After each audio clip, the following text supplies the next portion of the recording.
Өзүбүздүн тарбия бөлүмүнөн болсо булардын тарбия иштери жүрөт. Жашоого болгон жана үй бүлөлүк баалуулуктарды баалай билиши боюнча динге болгон көз караштарын туураныкка буруу максатында.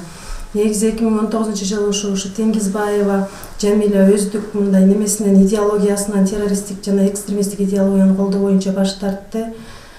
Бул да болсо бул мекеменин жетекчисинин ЖМКнын ГКИМдин жүргүзгөн ишмерчемдеринин бир жыйынтыгы деп эсептейм.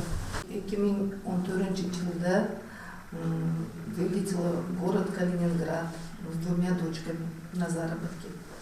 Мы пересекли незаконную дорогу Сирия-Турция.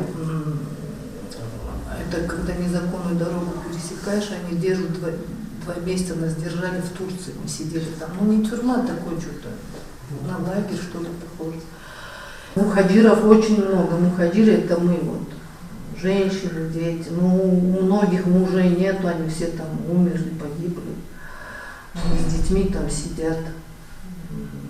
Ну там бомба что-то, там страшно очень, там, когда самолет летит, дети кричат: мама, мама, самолеты, куркушат самолет там.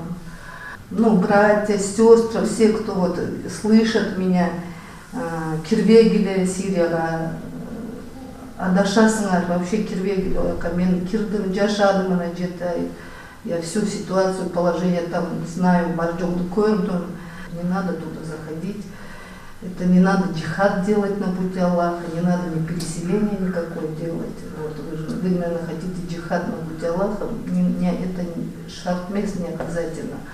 Сирияға келгенімге өкінем, адаштық, кешіресіңдер, өкінеміз. Қайталап келіш ниятымыз жоқ.